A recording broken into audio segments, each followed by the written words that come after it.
अस्सलाम Pakistan, green Pakistan initiative के साथ मैं हूं हाफिज़ नजमुल साकिब। उम्मीद करता हूं आप लोग खैरियत से होंगे, जहां पर भी होंगे खुशबाश होंगे। ख़वातीन और हज़रात, मैं इस वक्त मौजूद हूं चोलिस्तान सहरा में, और चोलिस्तान सहरा में भी पर्टिकुलरली हम लोग मौजूद हैं green Pakistan initiative smart farm smart agriculture farm की लैंड पर।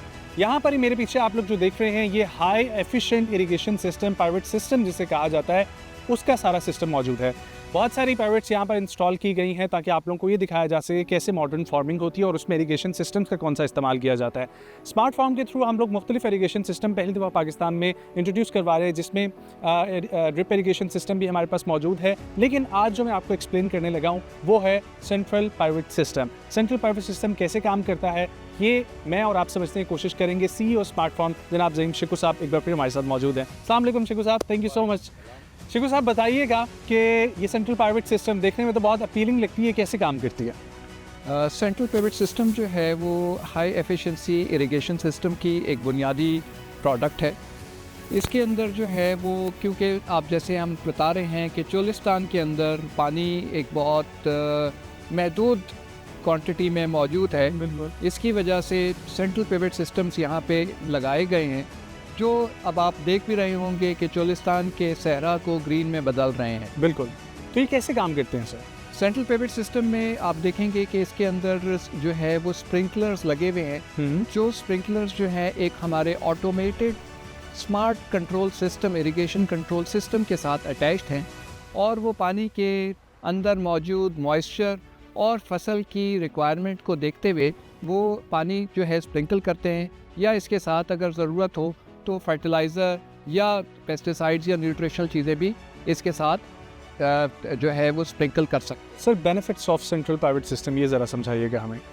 ये क्योंकि जिस तरह इसके नाम से जाहिर है, ये हाई एफिशिएंसी इरिगेशन सिस्टम है। ओके। इसके अंदर जो पानी है वो 40 से 50% नॉर्मल कन्वेंशनल पानी के इस्तेमाल से बच जाता है। बिल्कुल।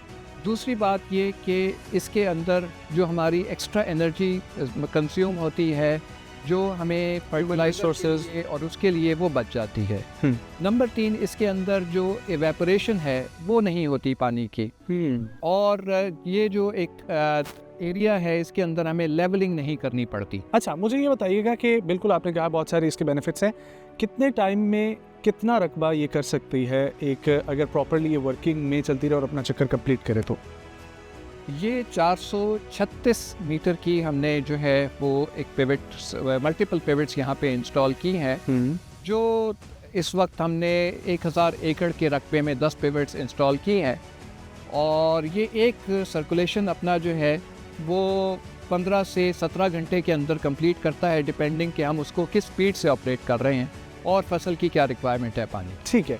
अब इसके स्प्रिंकलर में सर सिर्फ और सिर्फ हम पानी कर सकते हैं, या इसके वाटर टैंक्स में हम लोग पेस्टिसाइड्स का इस्तेमाल करके उसके भी हम लोग जो है वो दे सकते हैं उसको कमांड? पानी के साथ यकीनन हम इसके साथ जो है पेस्टिसाइड्स और फर्टिलाइज़र मिक्स कर सकते हैं उसी पानी के अंदर। बिल्कुल जो रिक्वायरमेंट है, और ये सारा सिस्टम ऑटोमेटिक है। तो इसमें जो है वो जो भी फसल की रिक्वायरमेंट है वो हमारा सॉफ्टवेयर उस मुनासिबत से उसके जो कंट्रोल सिस्टम्स हैं वो एक मिक्सिंग कर देता है। ओके। कितने स्प्रिंकल सर एक प्राइवेट में होते हैं? इसके अंदर जो है 8 पैनल्स लगे हुए हैं, और एक पैनल के अंदर जो है वो 14 स्प्रिंकलर्स हैं। Okay sir. अब सर ये तो रोटेशन अपनी ले रहा है, और इस रोटेशन में जो 8 स्प्रिंकलर्स हैं वो लगातार पानी स्प्रे कर रहे हैं, और उसमें अगर हमें किसी पैच पे पानी नहीं चाहिए होता तो उसके बाकी इर्द गिर्द तो पानी चाहिए, तो फिर ये कैसे वर्किंग करता है? उस एरिया पे भी क्या ये दोबारा से पानी देगा? नहीं, ये हमारे पास कंट्रोल्स मौजूद हैं। जैसे आप देख रहे हैं कि हमारे पास यहाँ सोलर पैनल्स मौजूद हैं, तो उन सोलर पैनल्स के पास जो स्प्रिंकलर्स हैं वहाँ पे उनको हम जो है वो ऑन या ऑफ कर सकते हैं, ये कंट्रोल्स मौजूद। तो ये ऑलरेडी बस उसके अंदर कमांड कर दी जाती है, या जो आपने बताया कि 16 से 17 घंटे उसको लगते हैं तो उसकी मॉनिटरिंग करनी पड़ती है? नहीं, ये तो ऑटोमेटिक सिस्टम है, इसके अंदर कोई ह्यूमन इंटरफेस नहीं है।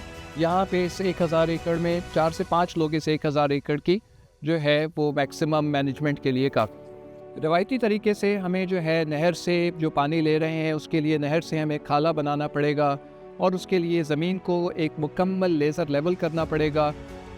इस इलाके में, सहराई इलाके में गर्मियों के अंदर एवेपोरेशन बहुत ज़्यादा है, तो पानी का लॉस बहुत ज़्यादा है। इसमें वो सारे मामलात नहीं हैं कि पाइप से जो है वो पानी ऑलरेडी इसमें आ रहा है, और बिल्कुल एग्जैक्ट जहाँ पे फसल लगी हुई है वो प्रिसीजन के साथ वहाँ पे फसल मतलब इसके बैक हैंड पे वाटर टैंक्स मौजूद होते हैं और वाटर टैंक से थ्रू पाइप चैनल यहाँ तक पानी आता है और इसके सेंट्रल पावर सिस्टम में डिफरेंट स्प्रिंकलर्स के थ्रू पानी हो जाता है। बिल्कुल ऐसे ही। Well thank you so much Zaheem Shikku साहब हमें एक्सप्लेन करने के लिए। नाज़रीन ये पिवट सिस्टम यहाँ पर नहीं बल्कि ये पूरे स्मार्टफॉर्म में और मुख्तलिफ GPI की जो एरिया है वहाँ पर लगे हुए हैं। आप लोग खुद भी विटनेस कर सकते हैं चोलिस्तान में आके। It's a high efficiency irrigation system. इसके साथ साथ डिफरेंट भी इरिगेशन सिस्टम है वो भी यहाँ पर हैं, ड्रिप इरिगेशन सिस्टम या उस तरीके से आप लोग देख सकते हैं कि ये मुख्तलिफ स्प्रिंकल्स होते हैं जिनके बारे में बात की जा रही थी। ये पाइप नुमा चीज़ें जो नीचे लटक रही हैं, यहाँ से पानी स्प्रे होता है और ये थ्रू आउट इसी तरीके से जितने भी पैनल्स हैं ये आपको नज़र आ रही हैं, इसी तरीके से ये स्प्रे करते रहते हैं।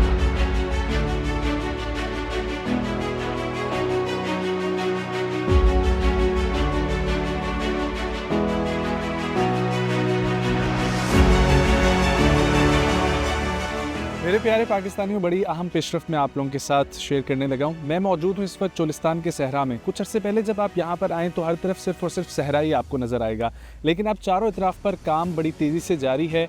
मैं इस वक्त मौजूद हूँ 100 फीट रोड जो बनाई जा रही है, जो तमाम तर इस रोड कनेक्टिविटी को जोड़ेगी। ये वो सड़क है, 100 फीट की ये रोड होगी जिस पे रोड कनेक्टिविटी में काम किया जा रहा है। रोड कनेक्टिविटी के ऊपर बहुत ज़्यादा फोकस है क्योंकि फार्म से मार्केट तक की एक्सेस देना ये हम लोगों का आपसे वादा है और उसी वादे को पूरा करने के लिए 100 फीट की वाइड रोड होगी जहाँ से आपकी ट्रांसपोर्टेशन चाहे जितना मर्जी हैवी ट्राला है, ट्रक है, वो गुजर सके। और इसके दरमियान में फिर कई फीट की रोड्स हैं जो इसको कनेक्ट करेंगी डिफरेंट फार्म्स के साथ, डिफरेंट इंडस्ट्रीज़ के साथ, और ख़ास तौर पर स्मार्ट फार्म हो जाए, स्मार्ट फार्म से रिलेटेड और साइट्स हो जाए, आप लोगों का एरिया हो जाए जो आप GPI के साथ काम करेंगे, यहाँ पर ख़रीदेंगे, सबको रोड एक्सेस मिलेगी। और सिर्फ रोड नहीं बल्कि पानी की एक्सेस भी मिलेगी और पानी की एक्सेस के लिए ही काम दिन रात जारी है। मैं आप लोगों को बार बार बताता हूँ कि 3 महीने पहले 4 महीने पहले हम लोग आए थे, यहाँ पर ये सहरा था, लेकिन इतनी तेज़ी से काम चल रहा है कि बिलीव मी नेक्स्ट विज़िट में यहाँ पर हमें बहुत कुछ तब्दीली देखने को मिलेगी और इवन हम लोग खुद देख के बहुत हैरान है। सो ये आप लोगों को अपडेट देनी है हमने कि ये पानी की सूरत हाल है और ये रोड कनेक्टिविटी की सूरत हाल है जो ग्रीन पाकिस्तान वाटर मैनेजमेंट और तमाम तर ग्रीन पाकिस्तान इनिशिएटिव के अंडर जो ऑर्गेनाइजेशंस काम कर रही हैं, हमारे पार्टनर्स हैं, वो इस तरीके से तेज़ी से काम कर रहे हैं।